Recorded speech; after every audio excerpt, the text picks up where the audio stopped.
నమస్కారం మిత్రులారా. దేశ భద్రత అనగానే మనకు వెంటనే గుర్తుకొచ్చేది సరిహద్దుల్లో కాపలా కాసే సైనికులు, లేదంటే దేశంలోకి చొరబడే ఉగ్రవాదులు. కానీ ఎలాంటి ఆయుధాలు లేకుండా, చప్పుడు చేయకుండా మన పక్కనే ఉంటూ మన వ్యవస్థల్ని లోపల నుంచి తొలిచేస్తున్న అతిపెద్ద ప్రమాదం గురించి మీకు తెలుసా?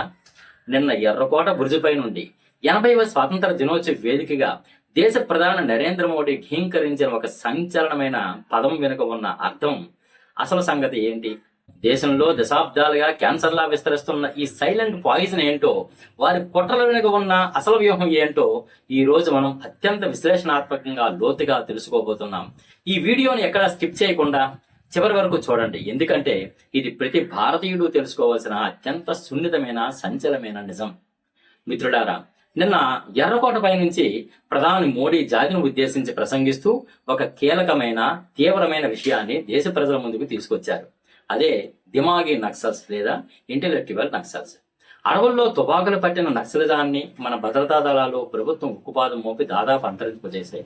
కానీ నగరాల్లో ఏసీ గదుల్లో కూర్చొని చేతిలో AK-47కు బదులుగా కలం పట్టి సమాజంలో ఎవరికీ అనుమానం రాకుండా తిష్టవేసిన ఈ మానసిక నక్సలైట్లు ఇంకా ముప్పుగానే ఉన్నారని ఆయన హెచ్చరించారు. ఈ ఆయుధాలు లేని శత్రువులు మన రాజ్యాంగ వ్యవస్థను ఎలా నాశనం చేస్తున్నారో, వీరి గురించి సమాజం నుండి ఎందుకు దూరం పెట్టాలో మోదీ అత్యంత కఠినమైన స్వరంతో హెచ్చరించారు. దశాబ్దాలుగా ప్రభుత్వం విధానాలనే ప్రభావితం చేసేలా సలహాదారులుగా, ప్రొఫెసర్లుగా, మేధావులుగా ముసుగు వేసుకొని అధికార యంత్రాంగంలోకి చొరబడ్డ ఈ వర్గాన్ని ఎంతమాత్రం ఉపేక్షించేది లేదని ప్రధాని స్పష్టం చేశారు. అసలు ఇలాంటి వారు వ్యవస్థల్లో లోపలికి నుంచి తుడిచివేయడం కొత్తేమీ కాదు. మన భారతీయ పురాణ చరిత్రను, రాజనీతి శాస్త్రాలను ఒక్కసారి లోతుగా పరిశీలిస్తే వేల సంవత్సరాల క్రితమే ఇటువంటి అభ్యంతర శత్రువుల ప్రస్తావన ఉంది.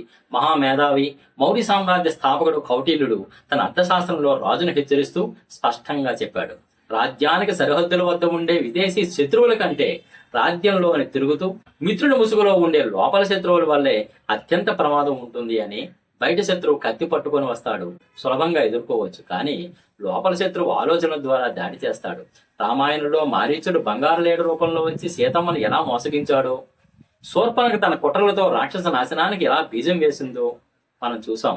ఇక మహాభారతంలో శకుని ఆయుధం పట్టకుండా కేవలం తన మాటలతో, ఆలోచనలతో, పాచికలతో ఏకంగా ఒక కురు సామ్రాజ్యాన్ని, ధర్మరాజ్యాన్ని అంతమొందించే కుట్ర చేశాడు. అప్పటి శకుని పాత్రే నేటి ఈ దిమాగి నక్సల్ చేసే పాత్ర. వీరు ఎలాంటి తుపాకులు పేల్చకుండానే దేశ పునాదులు కదిలించగల నేర్పర్లు. ఈ మానసిక లేదా అర్బన్ నక్సల్స్ చేసే అసలు వ్యూహం ఏంటో మనం బాగా అర్థం చేసుకోవాలి. నేరుగా హింసను ప్రేరేపించరు, వీరు రోడ్ల మీదకి వచ్చి బాంబులు వేయరు. కానీ ఎవరైతే అడవుల్లో ఉండి తుపాకులు పట్టి దేశం మీద యుద్ధం చేస్తున్నారో ఆ తీవ్రవాద మరియు అరాచక శక్తులకు వీరు నగరాల్లో ఉండి వేదోపరమైన, న్యాయపరమైన రక్షణ కల్పిస్తారు. పౌర హక్కుల సంఘాల ముసుగులో కోర్టుల్లో వారి తరపున వాదిస్తారు కూడా. వారికి కావాల్సిన నిధులు సమకూరుస్తారు. అన్నిటికంటే ప్రమాదకరమైన విషయం ఏమిటంటే, అంతర్జాతీయంగా భారత ప్రజాస్వామ్యంపై, మన దేశ సార్వభౌమాధికారంపై ఒక ప్రతికూల కథనాన్ని, అంటే ఒక నెగిటివ్ నెరేటివ్ తయారు చేస్తారు. పాశ్చాత్య దేశాల్లో ఉన్న మీడియా సంస్థలకు తప్పుడు ఆర్టికల్స్ రాస్తూ భారతదేశంలో మైనార్టీల మీద, దళితుల మీద దాడులు జరిగిపోతున్నాయని ఒక భ్రాంతిని సృష్టిస్తారు. దీని వెనుక ఉన్న ఒక సిద్ధాంతాన్ని మనం ఖచ్చితంగా మాట్లాడుకోవాలి. ఆ సిద్ధాంతమే ఇటాలియన్ మార్కిస్ట్ ఆలోచనాపరుడు ఆంటోనియో గ్రామ్స్కీ చెప్పిన కల్చరల్ హెగ్మనీ. ఒక రాజ్యాన్ని కూలదోయాలంటే సైన్యంతో యుద్ధం చేయకూడదు. ఆ దేశం యొక్క విద్యా వ్యవస్థను, కళలు, సంస్కృతి, సాహిత్యం మరియు మీడియాని నెమ్మదిగా తన గుప్పిట్లోకి తెచ్చుకోవాలని ఆయన సూచించాడు.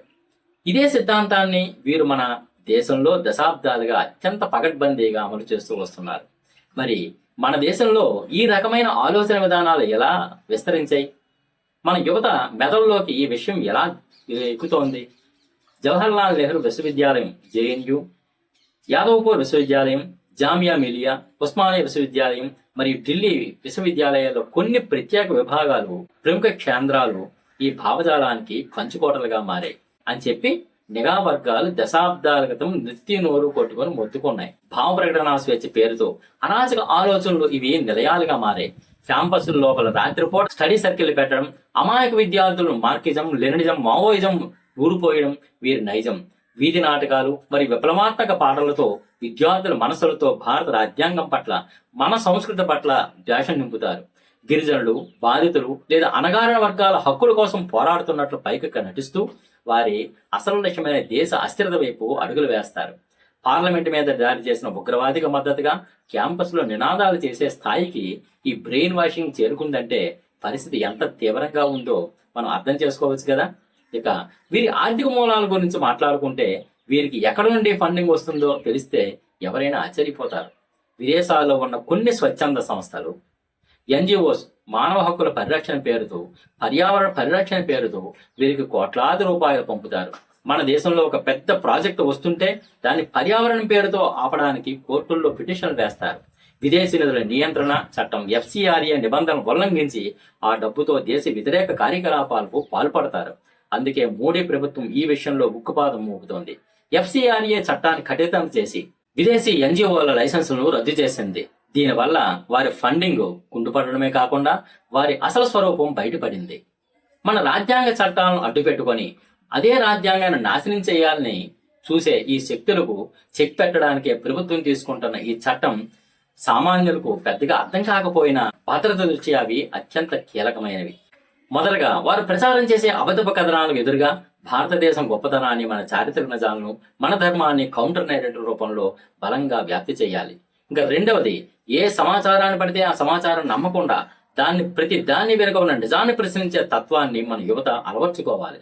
విద్యా సంస్థలపై చట్టపరమైన నిఘాను పెంచడమే కాకుండా యువతను మేల్కొల్పే ప్రయత్నం ప్రతి ఇంటి నుంచి జరగాలి. నిన్న ఎర్రకోటపై నుండి ప్రధాని మోదీ చేసిన హెచ్చరిక ఒక సాధారణ స్వాతంత్ర దినోత్సవ ప్రసంగం కాదు. అది రాబోయే రోజుల్లో దేశ భద్రత విషయంలో ఆయన తీసుకోబోయే ఒక భారీ వ్యూహానికి సంకేతం.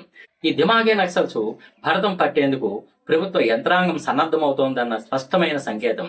మన భావ ప్రకటన స్వేచ్ఛను ఆసరాగా చేసుకుని ప్రజాస్వామ్య ముసుగులో దేశాన్ని లోపల నుంచే విచ్ఛిన్నం చేయాలని చూసే ఇలాంటి ఉగ్రవాదుల పట్ల మనమందరం అత్యంత జాగ్రత్తతో ఉండాల్సిన సమయం ఆసన్నమైంది. శత్రువు సరిహద్దుల్లో ఉంటే సైన్యం చూసుకుంటుంది, కానీ శత్రువు మన ఆలోచనలోకే చొరబడే దాన్ని మనమే ఎదుర్కోవాలి కదా.